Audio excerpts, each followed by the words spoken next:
आप सभी का एक बार फिर से खैर मकदम स्वागत है।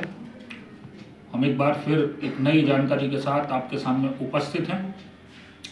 पिछले वीडियो में हमने बताया था कि सबसे अधिक आयु तक जीवित रहने वाला व्यक्ति बाइबल के अनुसार कौन था। हमने बताया था कि मतूशेले 969 वर्ष जीवित रहा। उसके पुत्र का नाम लेमेक था और लेमेक से नूह पैदा हुए। आज एक बड़ी जानकारी हम दिया चाहते हैं कि कुरान और बाइबल के अनुसार सिर्फ आदम और नूह एक ही समानांतर नाम है। वही कुरान में लिखा और वही बाइबल में लिखा है।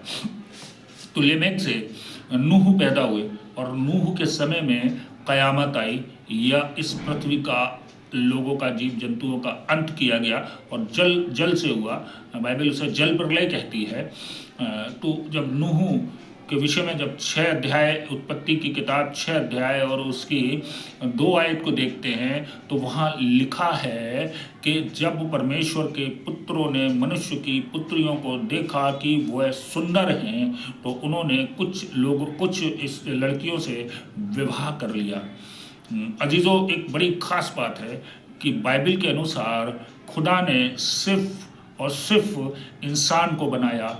किसी दूसरी ऐसी उत्पत्ति का जिक्र नहीं है, किसी ऐसे जीवन का जिक्र नहीं है जो मनुष्य समान हो, मनुष्य जैसा व्यवहार करने पाए, मनुष्य जैसा उनका संतान उत्पत्ति करने पाए। लेकिन बाइबल में उत्पत्ति की किताब 6 अध्याय और 2 आयत से आगे लिखा है कि जब परमेश्वर के पुत्रों ने देखा कि मनुष्य की पुत्रियां सुंदर हैं तो उनसे विवाह किया और उनसे जो संतान उत्पन्न हुई वे बहुत शूरवीर कहलाते थे।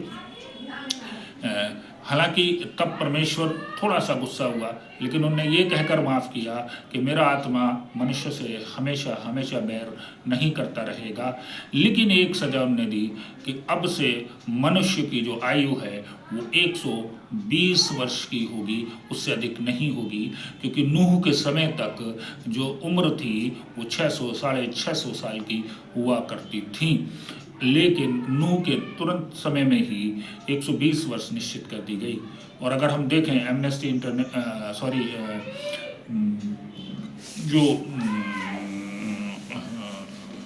पुस्तक है जिसमें तमाम विश्व की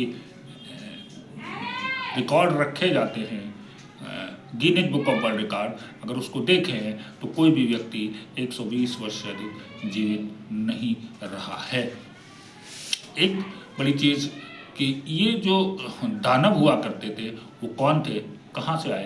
लेकिन जब हम कुरान को पढ़ते हैं तो लिखा है कि खुदा ने एक और क्रीचर बनाया था, एक और जीवन बनाया था और वहाँ पर उनको जिन कहा जाता है। बाइबल कहती है कि उस समय पृथ्वी पे दानव रहा करते थे। कुल मिला के ये बड़ी जानकारी कि जैसे ही मनुष्य की पुत्रियों के साथ वे गए, परमेश्वर को बुरा लगा और उस यहोवा ने, खुदा ने मनुष्य को दंडित किया और उनकी आयु 120 वर्ष निश्चित कर दी गई। बाकी आगे की वीडियोस में हम आपको और नई जानकारी के साथ हाजिर होंगे। तब तक के लिए हम आपको ढेर सारी शुभकामनाओं सहित बड़ी दुआओं के साथ खुदा आपको और हमें सभी को अगले हफ्ते तक फिर सुरक्षित और सही रखे। आमीन।